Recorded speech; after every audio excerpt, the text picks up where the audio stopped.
अस्सलाम वालेकुम, welcome to my channel global Zaika. आज मैं आपके साथ बहुत ही हेल्दी और एनर्जेटिक लड्डू की रेसिपी शेयर कर रही हूँ। अगर आपको सर्दी ज़ुकाम, जोड़ों में दर्द या फिर थकान महसूस होती है, बच्चों का दिमाग बढ़ाना चाहते हैं या फिर न्यू मॉम हैं, इन सभी प्रॉब्लम्स के लिए आपको 1 से 2 लड्डू ये रोज़ाना खाने होंगे और आपकी सारी प्रॉब्लम्स दूर हो जाएंगी। ये लड्डू इतने ज़्यादा ताकतवर होते हैं कि जब आप इसे अपनी डेली डाइट में शामिल कर लेंगे तो बहुत जल्द इसके रिजल्ट देखेंगे, क्योंकि हमने इसमें वो सारी चीज़ें ऐड करी हैं जिससे सर्दियों में हमारी बॉडी को बहुत ज़्यादा फ़ायदा मिलता है। इसी के साथ इन लड्डुओं में हम गोंद का यूज़ करेंगे, जो कि हमारी बॉडी में बैक पेन हो, जॉइंट पेन हो या फिर इम्यूनिटी को बूस्ट करना हो, बहुत ही हेल्प करता है। इसके अलावा इन लड्डुओं में हम शुगर का भी यूज़ नहीं करेंगे। उसके बाद भी ये लड्डू इतने ज़्यादा टेस्टी बनते हैं कि बच्चे हो या बड़े बहुत ही शौक़ से इसे खाते हैं। तो इस सर्दियों में इतने टेस्टी लड्डू एक बार तो बनाना ज़रूर बनता है। रेसिपी पसंद आए तो लाइक कीजिएगा और आपसे रिक्वेस्ट है, चैनल पर फर्स्ट टाइम आए हैं तो प्लीज़ सब्सक्राइब ज़रूर कर लीजिएगा। इसके अलावा मेरी और भी कई सारी पर्सनल अपडेट के लिए आप मुझे इंस्टाग्राम पे भी फॉलो कर सकते हैं। तो फिर चले फटाफट बनाना शुरू करते हैं। गोंद के लड्डू बनाने के लिए गैस पर हम एक कढ़ाई को गर्म कर लेंगे और इसमें 3 टीस्पून के करीब प्योर घी डालेंगे। जब घी थोड़ा सा गर्म हो जाएगा तो फिर हम इसमें गोंद डालेंगे और इसे फ्राई करेंगे। तो यहाँ पर अभी मैं हाफ़ गोंद डालूंगी, इसे फ्राई कर लूँगी और फिर आधी मैं बाद में फ्राई करूँगी। इस तरह गोंद बहुत जल्दी और ईज़िली फ्राई हो जाती है। यहाँ पर मैंने 200 ग्राम गोंद का यूज़ किया है। आप चाहें तो इससे कम या फिर थोड़ी सी ज़्यादा भी कर सकते हैं। गोंद को हमें मीडियम टू लो फ्लेम पर ही फ्राई करना है, हाई फ्लेम पर हम इसे फ्राई नहीं करेंगे। 2 से 3 मिनट में ही गोंद फूलना शुरू हो जाएगी और इस तरह की नज़र आने लगेगी। अब हम गैस का फ्लेम बंद कर देंगे और इसको एक प्लेट में ट्रांसफ़र कर लेंगे। अगर आप गोंद को हाई फ्लेम पर फ्राई करेंगे तो वो ऊपर से तो फ्राई हो जाएगी, लेकिन अंदर से कच्ची रह जाएगी। आगे वीडियो में मैं आपको बताऊंगी कि आप किस तरह से चेक कर सकते हैं कि गोंद परफेक्ट फ्राई हुई है या नहीं। अब दोबारा से कढ़ाई में हम 3 टीस्पून के करीब घी और डालेंगे और बाकी की बची हुई गोंद भी इसी तरह से फ्राई कर लेंगे। इंग्रेडिएंट्स और क्वांटिटी इंशाल्लाह आपको डिस्क्रिप्शन बॉक्स में मिल जाएगी, तो डिस्क्रिप्शन बॉक्स ज़रूर चेक कर लीजिएगा। यहाँ पर गोंद का दूसरा बैच भी फ्राई हो चुका है। हम इसे भी उसी प्लेट में निकाल लेंगे। जब गोंद थोड़ी सी ठंडी हो जाए तो आप इसे इस तरह से दबाकर देख सकते हैं। अगर ये पूरी इस तरह से क्रश हो जाती है तो आपकी गोंद परफेक्ट फ्राई हुई है। हम इसे एक साइड रखेंगे और फिर से उसी कढ़ाई में हम 3 टीस्पून के करीब घी और डालेंगे। कढ़ाई में हम 150 ग्राम या फिर 1 कप के करीब बादाम डालेंगे। इसी टाइम हम इसमें 1 कप या फिर 150 ग्राम के करीब काजू भी ऐड कर देंगे। 60 ग्राम या हाफ़ कप के करीब हम इसमें वॉलनट यानी अखरोट डालेंगे। ड्राई फ्रूट की क्वांटिटी आप अपने हिसाब से थोड़ी सी कम या ज़्यादा कर सकते हैं, या फिर जो ड्राई फ्रूट आपको पसंद नहीं है आप उन्हें स्किप कर सकते हैं। मीडियम फ्लेम पर 2 मिनट या फिर हल्की सी खुशबू आने तक हम इन ड्राई फ्रूट्स को फ्राई कर लेंगे। जब ड्राई फ्रूट थोड़े से फ्राई होना शुरू हो जाएंगे तब हम इसमें 3/4 कप या फिर 90 ग्राम के करीब पिस्ता भी ऐड कर देंगे। आप चाहें तो इन ड्राई फ्रूट्स को सेपरेट भी फ्राई कर सकते हैं, लेकिन मैं थोड़ा ज़्यादा घी डालकर इनको एक साथ ही फ्राई कर लेती हूँ। इससे हमारा बहुत सारा टाइम सेव हो जाता है। यहाँ पर ये सारे ड्राई फ्रूट फ्राई हो चुके हैं, इससे ज़्यादा हम इन्हें फ्राई नहीं करेंगे। अब हम इसे भी एक प्लेट में निकाल कर एक साइड रखेंगे।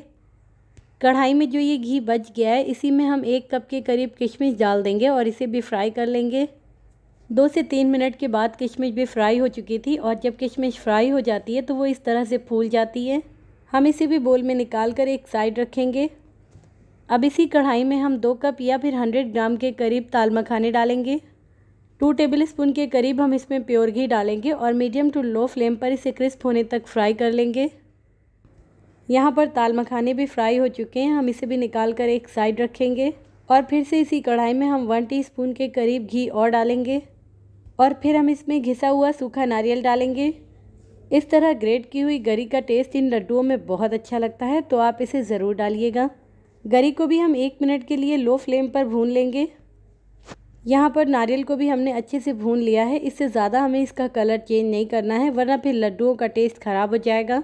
अब फटाफट से हम इसे भी कढ़ाई से निकाल कर एक साइड रखेंगे। अब फिर से इसी कढ़ाई में हम 2 टीस्पून के करीब घी डालेंगे और फिर हम इसमें 150 ग्राम या फिर हाफ़ कप के करीब आटा डालेंगे। आप चाहें तो यहाँ पर बेसन या फिर सूजी का भी यूज़ कर सकते हैं। मीडियम टू लो फ्लेम पर हमें आटे को इतना ज़्यादा भूनना है कि इसका कलर और टेक्सचर दोनों ही चेंज हो जाएं। आप में से जिन लोगों को लड्डुओं में आटा नहीं पसंद है, जब आप इसे इतना ज़्यादा भून कर डालेंगे तो आपको पता ही नहीं चलेगा कि आपने लड्डुओं में आटा भी ऐड किया है। इनफैक्ट ये लड्डू इतने ज़्यादा टेस्टी बनते हैं कि आपका हाथ नहीं रुकेगा इसे खाने से।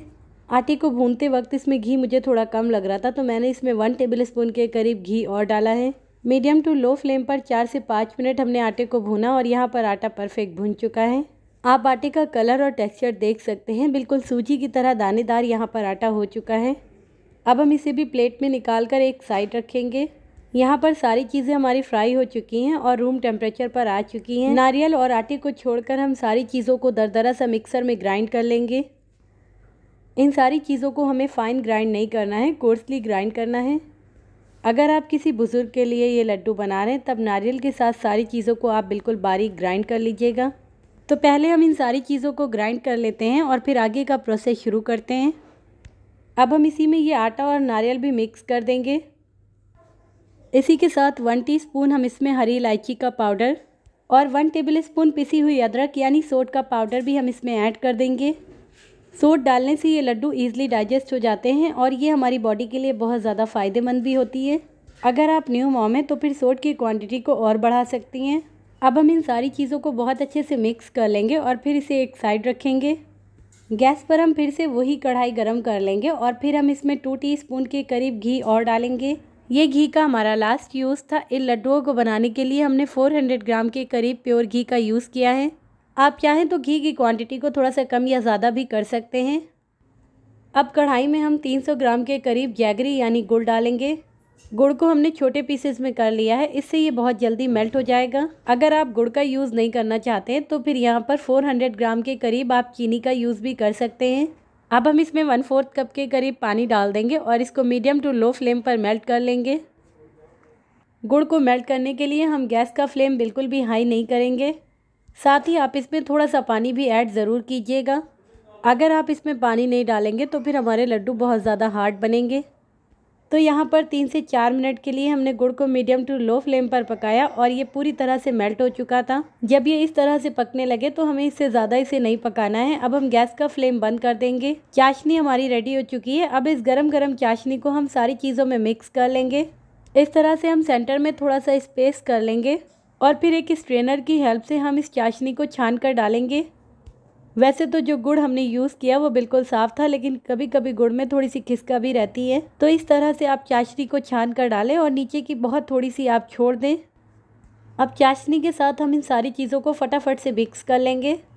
जब ये सारी चीज़ें आपस में मिक्स हो जाएंगी और ये मिक्सचर थोड़ा सा हाथ लगाने वाला हो जाएगा क्योंकि ये बहुत ज़्यादा गर्म है, तब हम फटाफट से इसे हाथों की हेल्प से इसके लड्डू बनाना शुरू कर लेंगे। तो यहाँ पर ये मिक्सचर अभी गर्म है, लेकिन हम इसके ऐसे ही लड्डू बनाएंगे क्योंकि ठंडा होने के बाद इसके लड्डू आसानी से फिर नहीं बनते हैं। यहाँ पर आप इस मिक्सचर को इस तरह से बांध कर देख सकते हैं। अगर ये मिक्सचर एक साथ हो रहा है तो फिर आपके लड्डू आसानी से बन जाएंगे। इसी तरह हम सारे लड्डू फटाफट तैयार कर लेंगे। लड्डू बनाने के लिए अगर ये मिक्सचर आपका इस तरह से बन नहीं रहा है तो हो सकता है आपके इंग्रेडिएंट्स की क्वांटिटी थोड़ी सी ज़्यादा हो गई हो। उस केस में आप थोड़ी सी चीनी के साथ चाशनी बनाकर और डाल लीजिएगा, तब ये लड्डू आसानी से बन जाएंगे। सारे लड्डू बनाकर हमने तैयार कर लिए और आप देख सकते हैं कितने परफेक्ट लड्डू बनकर तैयार हुए हैं। अब मैं आपको इन्हें तोड़कर भी दिखाती हूँ कि ये लड्डू अंदर से कितने ज़्यादा सॉफ्ट हैं। इतने इंग्रेडिएंट्स में आप 55 से 60 लड्डू बना सकते हैं और इसे बनाकर लंबे टाइम के लिए स्टोर कर सकते हैं। तो इस सर्दियों में इतने ज़्यादा फ़ायदेमंद लड्डू आप एक बार ज़रूर ट्राई करिएगा। रेसिपी पसंद आई हो तो देर किस बात की, लाइक करें। मिलती हूँ आपसे एक नई और इंटरेस्टिंग सी वीडियो के साथ। तब तक के लिए अल्लाह हाफिज़।